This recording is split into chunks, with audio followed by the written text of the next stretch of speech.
Friends, कैसे हैं आप सब लोग। So welcome to all in this video. So guys, आज इस वीडियो में हम बात करेंगे इस कार्डियोवैस्कुलर सिस्टम के बारे में। तो कार्डियोवैस्कुलर सिस्टम जो है ये अपने आप में बहुत ही बड़ा टॉपिक है।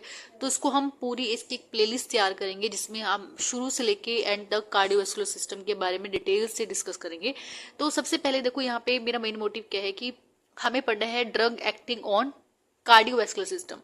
तो ड्रग को पढ़ने से पहले, मेडिसिन को पढ़ने से पहले, ड्रग्स को पढ़ने से पहले हमें पहले कार्डियोवैस्कुलर सिस्टम के बारे में डिटेल में पढ़ना पड़ेगा। क्योंकि अगर आपको एनाटॉमी फिजियोलॉजी ही नहीं पता होगी कार्डियोवैस्कुलर सिस्टम की, तो आप ड्रग्स को नहीं पढ़ सकते इजिली। ठीक है, एक बार अगर आपको सीरियस समझ आ गया तो ड्रग्स तो ईजिली है आपके लिए पढ़ना। ठीक है, अब देखो हमारे पास कार्डियोवैस्कुलर सिस्टम में कौन कौन से आपको यहाँ पे टॉपिक पढ़ने पड़ेंगे, टॉपिक कवर करने पड़ेंगे। तो यहाँ पे हाइपरटेंशन है, एंजाइना है, एरिथमिया है, सीएचएफ है यानी आपका कंजेस्टिव हार्ट फेलियर, और कार्डिक शोक है। तो इन बीमारियों की अगर आप देखो ना, जड़ क्या होती है, अगर आप देखोगे इन बीमारियों के पीछे क्या कारण होता है इनका, तो यहाँ पे जैसे कि एथीरोस्क्लेरोसिस, आर्टियोस्क्लेरोसिस, थ्रोम्बो एम्बोलिसिस, तो ये सारी की सारी जो कॉज ऑफ या बोल सकते हो रूट ऑफ कॉज जो भी है, ये सारी इन बीमारियों को कॉज करते हैं। ठीक है, तो देखो बेसिकली हम इन बीमारियों को पढ़ने से पहले आपका कार्डियोवैस्कुलर सिस्टम का पता होना जरूरी है। क्योंकि अगर आपको ये नहीं पता होगा तो आगे आप इन बीमारियों को इजीली नहीं पढ़ सकते हो। तो देखो यहाँ पे हम सबसे पहले जानेंगे कि कार्डियोवैस्कुलर सिस्टम होता क्या है। ठीक है, अब देखो कार्डियो मीन्स सबको पता है हार्ट होता है, वैस्कुलर मीन्स ब्लड वेसल्स। तो सिस्टम आपको समझ आ रहा है कार्डियोवैस्कुलर सिस्टम। ठीक है, तो यहाँ पे ब्लड वेसल जो है, बेसिकली ब्लड वेसल्स तीन तरह से अगर आप देखोगे तो ब्लड वेसल में हमारे पास आर्टरीज आती हैं, वेन्स आती हैं, कैपिलरीज आती हैं। ठीक है, आर्टरीज क्या होती है, वेन क्या होती है, कैपिलरीज देखो बेसिकली क्या होता है इनमें। आर्टरी बेसिकली अगर सिंपली बात करें तो वो ऑक्सीजनेटेड ब्लड को लेके जाते हैं हमारे ऑर्गन्स तक। ठीक है, ये आपको सिंपल पता भी होना चाहिए वैसे तो। और वेन जो होती है, वो वेन्स हमारे जो डीऑक्सीजनेटेड ब्लड होता है ऑर्गन का, ऑर्गन से वो सारा का सारा आपके हार्ट, एक तरह से हार्ट के थ्रू पल्मोनरी आर्टरीज आपके लंग्स में लेके जाती है ताकि आप इसको एक्सेल कर सको। और यहाँ पे कैपिलरीज जो होती है ना, कैपिलरीज जैसे फॉर एग्जाम्पल ये सारी कैपिलरीज है। ठीक है, इन कैपिलरीज को आगे जैसे ये वेन्स है और इधर आपकी आर्टरीज है, ये इधर आर्टरीज, आर्टरीज हो गई, ये वेन हो गई इधर। ठीक है, ये वेन है इधर, और ये बीच में जितनी भी है ये कैपिलरीज है। यानी कैपिलरीज क्या है, वो आर्टरीज और वेन को आपस में जोड़ रही है। ठीक है, कैपिलरीज आर्टरी और वेन्स को आपस में जोड़ती हैं। तो मैं आपको एक डायग्राम भी आपको दिखा रही हूँ स्क्रीन पर, एक बार वो भी देखना, इसको और थोड़ा सा आपको क्लेरिफाई होगा इससे। ठीक है, तो आई होप आपको समझ आ गया होगा। अब देखो यहाँ पर CGF क्या होता है, इलेक्ट्रोकार्डियोग्राम। ठीक है, ये आपने बहुत पढ़ा, बहुत बार सुना होगा। ECG, sorry, ECG means electrocardiogram. तो यहाँ पर इलेक्ट्रोकार्डियोग्राम का जो प्रिंसिपल है ना, वो गैल्वेनोमीटर के ऊपर काम करता है। अब गैल्वेनोमीटर जो आपने +1 +2 में पढ़ा होगा, कभी ना कभी फिजिक्स में पढ़ा होगा, लेकिन हम यहाँ पे समझेंगे कि गैल्वेनोमीटर कैसे काम करता है। क्योंकि जो आप ECG वहाँ पे डिटेक्ट करते हो ना मशीन्स में, तो वो इसी गैल्वेनोमीटर से ही डिटेक्ट होता है। ठीक है, तो अगर आपको गैल्वेनोमीटर का प्रिंसिपल समझ आ जाएगा तो ऑब्वियस ही बात है, आप सिंपली समझ जाओगे कि ECG कैसे काम करता है। ठीक है, अब ऑब्वियस ही बात है, हमें थोड़ा सा इसके बारे में भी पढ़ना पड़ेगा। और देखो यहाँ पे क्या होता है, आपके पास PQRST, ये आपके पास क्या होती है, ये सिंपल ECG का नॉर्मल, जो अगर आप देखोगे नॉर्मल इंसान के अंदर ECG इस तरह से चलती है, और इसका टाइम कितना होता है, 0.8 सेकेंड। ठीक है, यानी 0.8 सेकेंड की एक साइकिल होती है ये। अब यहाँ पर आपको ये बिल्कुल नॉर्मल है।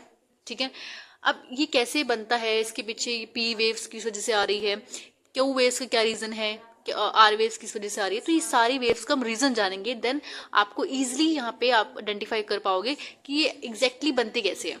ठीक है, अब देखो यहाँ पर सबसे कॉम्प्लिकेटेड अगर आपको लगता है ये चीज, तो आज के बाद नहीं लगेगा, आई होप सो। देखो यहाँ पे सिंपल है क्या चीज, यहाँ पर हमारा हार्ट कैसे कॉन्ट्रैक्ट कर रहा है, रिलैक्स कैसे कर रहा है। ठीक है, इसमें रेस्टिंग पोटेंशियल, थ्रेशोल्ड पोटेंशियल आपने सुना होगा, ये कैसे आती है, तो ये सब चीजें इसमें आपको कवर कर दूंगी आज मैं। ठीक है, अब यहाँ पे क्या होता है हमारे हार्ट में, जो देखो देखने में थोड़ा कॉम्प्लिकेटेड लगता है, तो यहाँ पे आपको दो टर्म बड़ी कॉमन देखने को मिलेगी, इनफ्लक्स और ईफ्लक्स। इनफ्लक्स मीन्स सिंपल समझ आ रहा है, आपके पास सेल है, इस सेल के अंदर कोई भी आयन आपका जा रहा है, जैसे सोडियम, कैल्शियम एंड क्लोराइड, ये आपके एक्स्ट्रा सेलुलर आयंस होते हैं। और आपको याद रखना है पोटेशियम जो है ये इंट्रा सेलुलर आयन है। ठीक है, पोटेशियम आपका इंट्रा सेलुलर आयन होता है, सोडियम, कैल्शियम एंड क्लोराइड ये आपका एक्स्ट्रा सेलुलर आयंस होते हैं। ठीक है। अब इसको लर्न कैसे रखना है, मेरा छोटा सा एक आपको दे रही हूँ मैं ऑप्शन। यहाँ पे NaCl जो होता है ना, आप बाहर से खाते हो, कैल्शियम की टैबलेट्स आप बाहर से खाते हो, तो आपको याद रखना कि एक्स्ट्रा सेलुलर, इस तरह से याद रखो। इन जो पोटेशियम है वो हमेशा ये क्या है, इंट्रा सेलुलर का एक आयन रहेगा, ठीक है। तो हमेशा एक चीज याद रखना, ये आप ये पॉइंट ना आपको बहुत ज्यादा काम आने वाला है। अभी एक चीज को अच्छे से समझ लो, क्योंकि अब अगर पढ़ोगे ना डीपोलराइजेशन रिपोलराइजेशन, वहां पे ये बहुत ज्यादा कॉमन चीजें याद आएंगे आपको फिर, ठीक है। कंफ्यूज बहुत ज्यादा आगे होगे, तो यहाँ पे अभी मैं आपको ये कंफ्यूजन दूर कर रही हूँ। जो सोडियम कैल्शियम क्लोराइड है ये एक्स्ट्रा सेलुलर है, और पोटेशियम जो है वो इंट्रा सेलुलर है। अब देखो यहाँ पे क्या होता है, जब भी मैं आपको बोलूंगी ना कि पोटेशियम बाहर जा रहा है, पोटेशियम सोडियम अंदर आ रहा है, तो इसका मतलब क्या होगा, देखो जब भी पोटेशियम के बाद, जब भी जहां पे भी पोटेशियम आएगा ना, वहां पे ई फ्लक्स ही आएगा। ई फ्लक्स मीन्स बाहर जाना, पोटेशियम का बाहर जाना। सोडियम हमेशा अंदर जाता है, ठीक है, क्योंकि सोडियम बाहर का आयन है, ठीक है। नो डाउट बाहर भी आता है वो सोडियम, लेकिन वो मैं आगे आपको पढ़ाते जाऊंगी, ठीक है। लेकिन आपको याद रखना है कि सोडियम कैल्शियम क्लोराइड ये आपका एक्स्ट्रा सेलुलर आयंस है, ठीक है। ये बच्चों को बहुत बच्चों को कंसेप्ट क्लियर नहीं होता ये, ठीक है। अब सोडियम इनफ्लक्स, कैल्शियम जो है वो भी इनफ्लक्स होगा, और क्लोराइड का भी इनफ्लक्स होगा, ठीक है। अब यहाँ पे हमारे पास क्या होता है कि अभी हमारा जो हार्ट ये सेल है, ये सेल आपको बेसिक, ठीक है, हार्ट का सेल है, ये सेल बिल्कुल अभी नॉर्मल स्टेज पे है। इसको हम बोलते हैं रेस्टिंग पोटेंशियल। रेस्टिंग पोटेंशियल पे मींस कि आपका जो फेज 0 पे है, फेज 0 जो है वो -90 पे अभी देखा है, जहां पे भी -90 MV मतलब मीन्स अभी आपका सेल जो है बिल्कुल रेस्टिंग स्टेज पे है, ठीक है, कोई कॉन्ट्रैक्शन नहीं हो रही है, ठीक है। तो यहाँ पे फेज 1 जो है ना, अब फेज 0 देखो किस वजह से आ रहा है, इनफ्लक्स ऑफ सोडियम, यानी सोडियम अंदर जाने के बाद ये आपका क्या हुआ है, शुरू होगा। क्योंकि देखो हमने बताया कि रेस्टिंग पोटेंशियल किस पे आ रहा है, 90 पे आ रहा है, -90 पे, और यहाँ पे थ्रेश होल्ड पोटेंशियल मीन्स कि यहाँ से आपके अगर देखो बेसिकली क्या होता है, अंदर हमारे पास नेगेटिव होता है चार्ज, बाहर पॉजिटिव चार्ज होता है, ठीक है।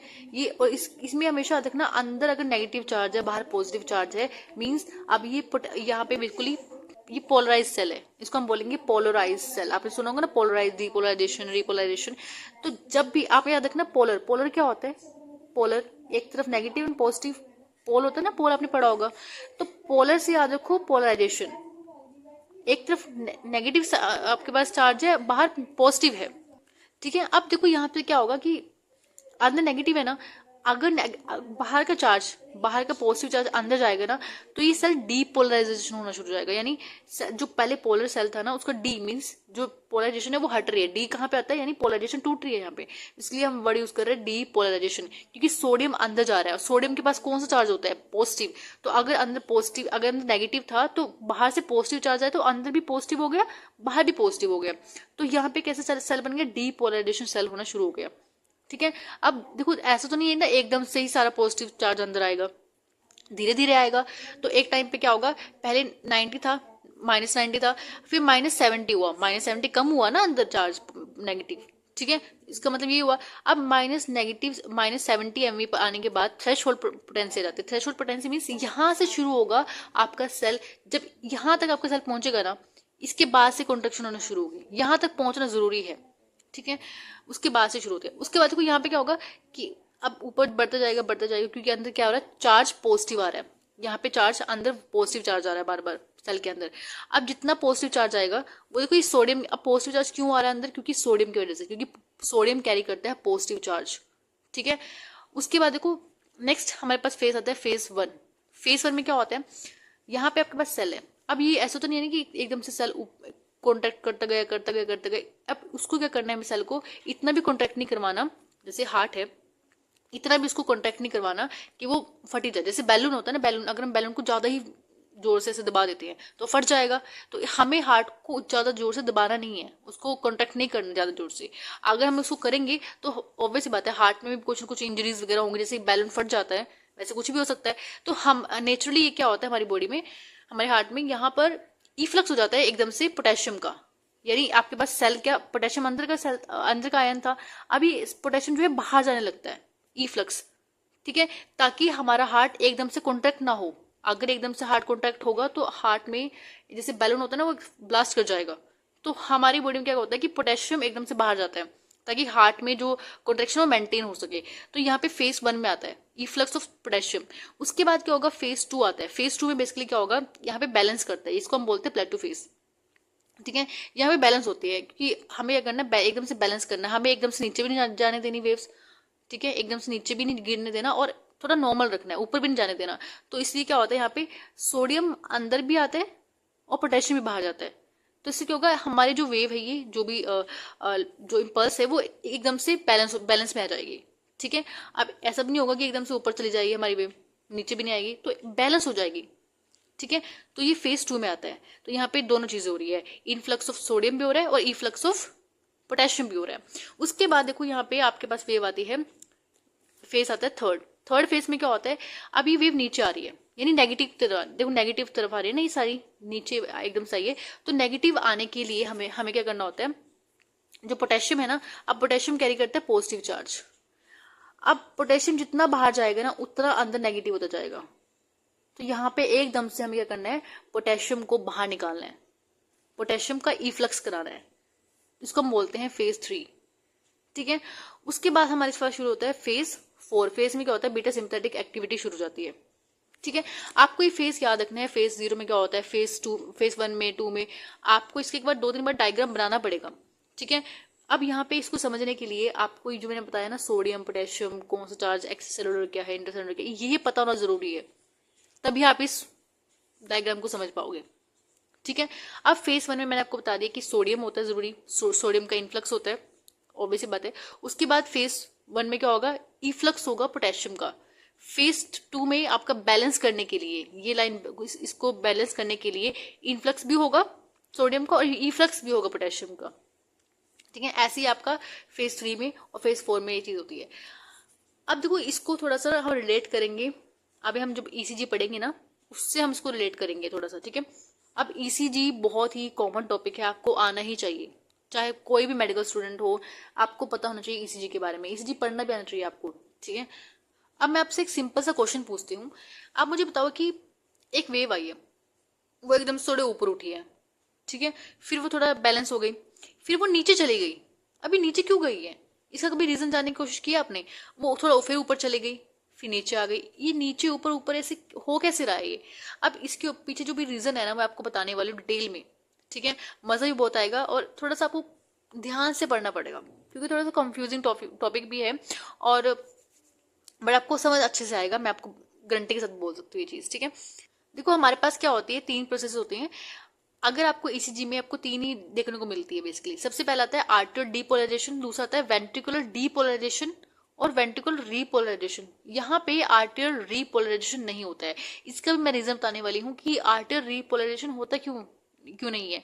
देखो अभी एक चीज आपको समझ नहीं आ रही होगी कि ये आर्टियल डीपोलराइजेशन क्या होती है, रीपोलराइजेशन क्या होती है, हाइपरपोलराइजेशन क्या होता है। ठीक है, इसको भी आपको समझना पड़ेगा, देन आपको तभी समझ आएगा ईसीजी क्या होता है। ठीक है, तो सबसे पहले हम देखेंगे कि डीपोलराइजेशन रीपोलराइजेशन होता क्या चीज है। ठीक है, देखो अब यहाँ पे हम सिंपल मैं आपको बता रही हूँ, हमारे पास एक सेल है, मैं आपको बताने वाली हूँ कि polarization, depolarization, repolarization, hyper polarization ये क्या होता है। अब यहाँ पर हमारे पास क्या होता है, सेल है, सेल के अंदर अभी नॉर्मल स्टेज पर नॉर्मल सेल है, आपको जो नॉर्मल सेल है अभी वो अंदर से नेगेटिव है, बाहर से पॉजिटिव है। ठीक है, अब बाहर से पॉजिटिव क्यों है, क्योंकि हमारे पास बाहर ऐसे आयंस हैं जो पॉजिटिव आयन कैरी करते हैं, पॉजिटिव आयन को कैरी करते हैं। ठीक है, जैसे सोडियम हो गया, कैल्शियम हो गया, क्लोराइड के ऊपर नेगेटिव होता है, ये चीज याद रखना। ठीक है, उसके बाद जो अंदर पोटेशियम है वो भी पॉजिटिव चार्ज ही कैरी करते हैं। ठीक है, अब देखो यहाँ पे क्या होता है, अभी नॉर्मल सेल है। ठीक है, इसको हम बोलेंगे पोलराइज सेल, ये पोलराइज सेल बोल दो, जो भी बोलना है। ठीक है, ये जैसे पोलराइज सेल है, पोलर मीन्स कि नेगेटिव और पॉजिटिव, जहां पे भी नेगेटिव पॉजिटिव साइन रहता है उसको हम पोलर बोल देते हैं। ठीक है, पोलर बना हुआ भी। उसके बाद देखो हमें क्या करना है, अगर हम इस आयंस की जो इम्बैलेंस है, आयंस को मतलब क्या करते हैं, इम्बैलेंस कर देते हैं, तो यहाँ पे इसकी जो पोलैरिटी है वो टूट जाती है। ठीक है, हमारे पास जो सेल है, अब मैं दोबारा बना रही हूँ, सेल के पास अंदर नेगेटिव चार्ज था, बाहर पॉजिटिव चार्ज था। ठीक है, अगर मैं अंदर सोडियम को भेज देती हूँ, अगर मैं अंदर सोडियम को इन्फ्लक्स करा देती हूँ तो क्या होगा, यहाँ पर जो अंदर नेगेटिविटी थी वो पॉजिटिविटी में कन्वर्ट हो जाएगी, नेगेटिव आयन थे वो पॉजिटिव, क्योंकि सोडियम अंदर आ रहा है, क्योंकि सोडियम के पास पॉजिटिव चार्ज होते हैं। ठीक है।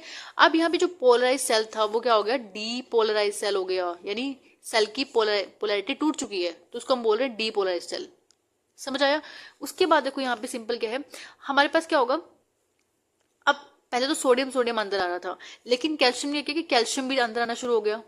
अब कैल्शियम और डबल पॉजिटिव चार्ज कैरी करता है ये, तो अंदर और पॉजिटिव चार्ज पड़ गया, तो उसको हम क्या बोलेंगे, हाइपर डीपोलराइजेशन। हाइपर डीपोलराइजेशन यानी हाइपर मीन्स क्या होता है, हाइपर मीन्स बहुत ज्यादा हो जाना, ज्यादा अमाउंट में होना, यानी हाइपर डीपोलराइजेशन हो गया उस टाइम पे।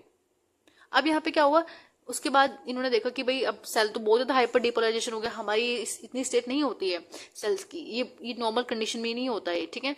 अब देखो यहाँ पे क्या होगा आगे, हमें दोबारा से सेल को रीपोलराइजेशन करना है, यानी हमारा नॉर्मल सेल कैसे था, पोलराइज सेल था, हमें दोबारा से इसको डीपोलराइज सेल को रीपोलराइजेशन में कन्वर्ट करना पड़ेगा। क्या करना पड़ेगा, रीपोलराइज सेल में। ठीक है। अभी कैसे होगा, सिंपल सी चीज है, अगर अंदर पॉजिटिव चार्ज है उसको नेगेटिव करना पड़ेगा। नेगेटिव कैसे करेंगे, देखो सबसे पहले क्या है, अंदर क्या है, पोटेशियम है, पोटेशियम को बाहर भेज दो, अंदर क्या हो जाएगा, नेगेटिव चार्ज हो जाएगा। ठीक है। अब ऐसा नहीं है कि हमें सोडियम को ही बाहर भेजना पड़ेगा ऐसा। ठीक है। यहाँ से पोटेशियम जो है ये बाहर आएगा, तो जितना पोटेशियम बाहर आएगा उतना ही हमारे अंदर क्या होगा, ये रीपोलराइजेशन स्टेट पे आ जाएगा, ये रीपोलराइजेशन स्टेट पे आ जाएगा।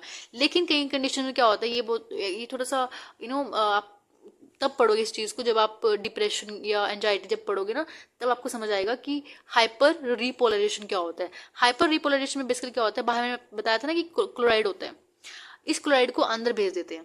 अब क्लोराइड क्या करता है, नेगेटिव चार्ज कैरी करता है। अब ये अंदर जाएगा ना, तो ये अंदर हर जगह पे नेगेटिविटी फैला देगा, तो ये ज्यादा ही हाइपर रीपोलराइजेशन सेल बन जाएगा। अब समझ आया, ये बहुत ही कॉमन है, इसको आई होप आपको ये चीज पॉइंट समझ आए होंगे, क्योंकि इसके बिना तो आप ईसीजी पढ़ ही नहीं सकते हो। ठीक है। अगर आपको ईसीजी पढ़ना है तो आपको पोलराइजेशन, रीपोलराइजेशन, हाइपर डीपोलर, जो भी ये ऐसा चीजें ये आपको पढ़नी पड़ेंगी एक बार, तो आई होप आपको समझ आया होगा। सो अब हम चलते हैं ईसीजी पे। ठीक है। देखो इसका रीजन मैं आपको तब बताऊंगी, मैंने आपको बताया था ना कि आर्टरी रीपोलराइजेशन क्यों नहीं होता है, आर्टरी रीपोलराइजेशन क्यों नहीं होता, इसका रीजन मैं आपको बताऊंगी, लेकिन थोड़ा सा आगे चल के, ये थोड़ा सा कंसेप्ट अब आपको समझ नहीं आएगा। अब एक और चीज मैं आपको बताती हूँ, यहाँ पर आप सबसे पहले हम देखते हैं, जो ये आर्टरी डीपोलराइजेशन है ना, ये पी वेव की वजह से आती है। हमने सुना ना, जैसे हार्ट का 4 चैम्बर होते हैं, हार्ट के 4 चैम्बर होते हैं ना ऐसे, तो ऊपर का जो आर्टरियल होता है, एट्रियम जो होता है, ये पी वेव कंसीडर करता है। पी वेव जो दिखते हैं ना आपको, ये पी वेव आर्टरीज की वजह से आती है, आर्टरी कॉन्ट्रैक्शन की वजह से आती है। और जो नीचे का जो पी के जो और बचते क्यू आर एस बेसिकली होता है, ये आपका डीपोलराइजेशन, वेंट्रिकल्स की जब कॉन्टैक्ट करते हैं उसकी, ये यहाँ पे देखो क्यू आर एस, ये नीचे वाला शो करते हैं वेंट्रिकल्स। ठीक है। उसके बाद देखो हमारे पास वेंट्रिकल रीपोलराइजेशन भी हो रहा है, यानी आपका दोबारा से रिलैक्सेशन भी हो रहा है। ठीक है। तो ये भी आपका जो है यहाँ पे PQRS टी वेव ये शो करता है हमें। ठीक है। अब थोड़ा सा इसको और डिटेल में समझते हैं। देखो हमारे पास क्या होते हैं, हमारा जो सेल होता है ना, हार्ट जो होता है, हार्ट के अंदर, जैसे ये हार्ट है हमारा, इस हार्ट में बेसिकली अगर आप देखोगे यहाँ पे सेल्स होते हैं, इसको हम बोलते हैं मायोकार्डियम सेल्स। ठीक है। ये जो सेल्स होते हैं ना, ये ही सेल्स आपके बेसिकली अगर आप देखोगे हार्ट में, अगर आप एट्रियम की तरफ देखोगे, ऊपर एट्रियम की तरफ देखोगे, यहाँ पे इसको हम बोलते हैं, ऊपर वाले एट्रियम को हम ऑरिकल्स बोल देते हैं और नीचे वेंट्रिकल्स बोल देते हैं। ऑरिकल्स जो है बेसिकली इनकी जो लेयर होती है ना, बहुत थिन होती है, पतली सी लेयर होती है। ठीक है। तो अगर पतली सी लेयर है ना, तो ज्यादा यहाँ पे इलेक्ट्रिक जनरेट नहीं होगी। ठीक है। इलेक्ट्रिक ज्यादा जनरेट नहीं होंगी। लेकिन यहाँ पे क्या है, वेंट्रिकल्स में इसको ज्यादा, देखो वेंट्रिकल्स का काम क्या होता है, हमारे पूरी बॉडी को ब्लड देना। ठीक है। तो उसके पास ज्यादा काम होता है, इसके पास ज्यादा लोड होता है। ठीक है। अब जो हमारे पास इसमें भी कंडीशन है, जो हमारे पास राइट वेंट्रिकल है वो सिर्फ हमारा लंग्स तक ब्लड पहुंचाता है। ठीक है। अब यहाँ से लंग्स से आपका पहले आर्टरीज इसमें आएगा, ऊपर वाले में। ठीक है। राइट वाले चैम्बर में आएगा, इधर लेफ्ट वाले चैम्बर में आएगा आर्टरीज में, उसके बाद नीचे आता है वेंट्रिकल्स में। तो वेंट्रिकल्स जो ये होती है ना, ये जो लेफ्ट साइड की वेंट्रिकल्स होती है, ये थोड़ी सी थिन होती है, मोटी होती है, क्योंकि इसको पूरे बॉडी को ब्लड देना होता है। ठीक है। ज्यादा ज्यादा कॉन्टेक्ट करना पड़ता है, तो यहाँ पे इस वजह से क्या होता है, ज्यादा अमाउंट में सेल्स होते हैं, ज्यादा अमाउंट में टिश्यूज होते हैं। ठीक है। इसकी जो लेयर है वो बहुत मोटी होती है, थिक लेयर होती है। ठीक है। अब यहाँ पे एक चीज देखो, जो आपका ऊपर वाला है ऑरिकल्स जो होता है, ऑरिकल्स तभी मैं आपको बताती थी कि पी वेव ही जनरेट करते हैं, क्योंकि इसमें बहुत ही थिन लेयर है। ठीक है। ये सिर्फ, और अगर आप देखोगे ना ईसीजी में सिर्फ उसमें पी वेव ही दिखती है। पी वेव रिप्रेजेंट करता है ऊपर वाले आर्टिकल्स को, सॉरी ऊपर वाले ऑरिकल्स को रिप्रेजेंट करता है। ठीक है, तो यहाँ पे अगर आप देखोगे पी वेव इस तरह से आती है। ये सिर्फ आज समझ जाना कहीं पे भी कि ये ऊपर वाले की बात कर रहे हैं। ठीक है, उसके बाद देखो नीचे मैंने आपको बताया था पी क्यू आर। ये जो पी क्यू आर है ना, इसको थोड़ा सा डीप कंसेप्ट है, इसमें थोड़ा सा बहुत कुछ आपको पढ़ना पड़ेगा। वो मैं आपको बता दूंगी नेक्स्ट वीडियो तक कंप्लीट हो जाएगा। थोड़ा सा वीडियो लॉन्ग भी हो रहा है इस टाइम पे, तो जितना मेरे से भी हो पाएगा मैं अभी बता रही हूँ। उसके बाद हम नेक्स्ट वीडियो में इसको कैरी भी करेंगे। अब देखो यहाँ पे हमारे पास सेल्स है, ये आपके सेल्स में बताया मायोकार्डियल सेल्स है। अब ये थोड़ा सा काम कैसे करते हैं, ये एकदम से इसमें करंट कैसे जनरेट हो रहा है, मैं आपको थोड़ा बता देती हूँ उसके बारे में। ये सेल्स है, मैंने आपको बताया कि सोडियम जो होता है वो एक्स्ट्रा सेलुलर होता है, ये अंदर आएगा, सेल्स के अंदर आया। उसके बाद ये सेल्स क्या होते हैं, जहाँ पे एक बार आयन आया ना, दोबारा से क्या होता है हर एक सेल्स में इस तरह से जो आयन है ये ट्रांसफर होते जाते हैं। ठीक है, हर एक सेल में इस तरह से, जैसे सोडियम यहाँ पे आया है तो सोडियम अगले वाले सेल में चला जाएगा, फिर सोडियम दोबारा अगले सेल में चला जाएगा। ये सोडियम चार्ज कौन सा कैरी कर रहा है, पॉजिटिव, तो आगे ये पॉजिटिव पॉजिटिव पॉजिटिव ही कैरी करता जाएगा। ठीक है, जो नेगेटिव भी है ना ये बाद में पॉजिटिव हो जाएंगे। ठीक है, क्योंकि अभी क्या होता है एंड में एंड तक सेल क्या होता है अभी नेगेटिव है, लेकिन जब पीछे से सोडियम आएगा ना तो सोडियम सबको नेगेटिव पॉजिटिव करता जाएगा अंदर से। अब मैंने आपको बताया कि जब भी सेल के अंदर पॉजिटिव आयन जाता है तो सेल क्या हो जाता है, डीपोलराइज सेल हो जाता है। तो यहाँ पे सेल क्या हो रहा है, डीपोलराइज सेल हो रहा है। ठीक है, अब डीपोलराइज सेल में क्या होता है, कॉन्ट्रैक्शन शुरू होती है। ठीक है, अब देखो ये मैं आपको एक चीज कंसेप्ट यहाँ पे एक कंसेप्ट बहुत ब्यूटीफुल कंसेप्ट है, वो ये भी क्लियर कर देती हूँ। देखो यहाँ पे जो सोडियम है ये आगे कैसे जा रहा है, सेल्स के बीच में से कैसे जा सकता है सोडियम। देखो हमारे हार्ट में क्या होता है, जैसे मैं आपको दो सेल्स को थोड़ा रिप्रेजेंट कर रही हूँ, इन दो सेल्स को मैं यहाँ पे रिप्रेजेंट कर रही हूँ। ठीक है, इन दो सेल्स में क्या है कि सोडियम, हमारे पास दो सेल्स है। ठीक है, सोडियम अंदर आया, तो सोडियम अंदर आया है। ठीक है, सोडियम एक्स्ट्रा सेलुलर होता है, अब सोडियम इंट्रासेलुलर यानी अंदर आ रहा है। अब जब सोडियम अंदर आएगा ना तो यहाँ पे सेल्स के बीच में हमारे पास क्या होता है, इलेक्ट्रिकल विंडोज होती है। ये चीज बहुत इंपॉर्टेंट है यहाँ पे, इलेक्ट्रिकल विंडोज। इस इलेक्ट्रिकल विंडोज के थ्रू ही सोडियम आगे आगे आगे हर सेल में कैरी हो रहा है। ठीक है, ये देखो यहाँ पे जो सोडियम है जब अंदर आया, ऐसे ही इसके अलावा और भी सेल्स जुड़े हुए आगे आगे, मैंने आपको सिर्फ दो का एग्जाम्पल दिए। तो ऐसे सोडियम जितने भी सेल्स होंगे आगे कैरी होता जाएगा, किसके थ्रू, इलेक्ट्रिकल विंडोज के थ्रू। यहाँ पे इनके बीच में इलेक्ट्रिकल विंडो होती है दो सेल के बीच में। अब कई बार क्या होता है कि हमारे हार्ट में कई प्लेसेस पे ऐसा भी होता है कि ये इलेक्ट्रिकल विंडोज प्रेजेंट होती भी है नहीं भी होती है, मतलब बहुत ही कम गैप होता है। जैसे अगर आप देखोगे यहाँ पे ज्यादा इलेक्ट्रिकल विंडो यहाँ पे थोड़ा सा बड़ा है तो यहाँ पे इजीली सोडियम का जो आयन है वो आगे कैरी हो जाएगा। लेकिन कई जगह पे क्या होता है, ये जो आयन है, जो ये इलेक्ट्रिकल विंडो है, ये बहुत छोटी होती है जिस वजह से आयन आगे ट्रांसफर नहीं हो पाता। तो यहाँ पे जो इलेक्ट्रिकल जो भी कंडक्टिविटी है वो थोड़ा देर में आती है। ठीक है, ये हम पढ़ेंगे एवी नोड के अंदर। एवी नोड में जब हम पढ़ेंगे तो यहाँ पे देखेंगे कि एक तरह से हमारे पास एक वो होता है, इलेक्ट्रिकल विंडोज छोटी होने की वजह से वहां पे कनेक्टिविटी ज्यादा नहीं हो पाती है। ठीक है, ये चीज हम आगे आगे पढ़ेंगे इसके बारे में भी। उसके बाद देखो यहाँ पर हमारे पास क्या होगा कि जब इस तरह से सोडियम की एक वेव चलती है, इलेक्ट्रिकल वेव बोलते हैं। ठीक है, इस तरह से इलेक्ट्रिकल वेव्स को हम, अगर फिजिक्स आप थोड़ा सा पढ़ के आए हो तो यहाँ पे इलेक्ट्रिकल वेव्स को हम इलेक्ट्रोमैग्नेटिक फोर्स भी बोल देते हैं, और इलेक्ट्रोमैग्नेटिक फोर्स को हम वेक्टर से रिप्रेजेंट करते हैं। ठीक है, ये चीज याद रखना। अब वेक्टर का जो अगर आप देखोगे ना साइन किस तरह से आपने पढ़ा भी होगा, तो वेक्टर का साइन इस तरह से हम रिप्रेजेंट करते हैं वेक्टर्स को। ठीक है, अगर मान लो कि देखो वेक्टर्स में यहाँ पे सीधा पॉजिटिव साइज जा रहा है, पॉजिटिव आयन जा रहा है, तो यहाँ पे आगे हम पॉजिटिव आयन इस तरह से लिख देते हैं। अगर नेगेटिव जा रहा होता तो हम यहाँ पे माइनस कर देते। तो इस तरह से वेक्टर को हम रिप्रेजेंट करते हैं। आई होप आपने पढ़ा भी होगा इसके बारे में। और बाकी का जो सिस्टम है ना, मैं आपको आगे नेक्स्ट वीडियो में एक्सप्लेन करूंगी। और देखो क्योंकि इसको थोड़ा सा गैप करके ही पढ़ाना पड़ेगा मेरे को। ठीक है, तभी आपको समझ आएगा। अब नेक्स्ट वीडियो में हम आगे को शुरू करेंगे। And thank you for watching this video. Have a nice day.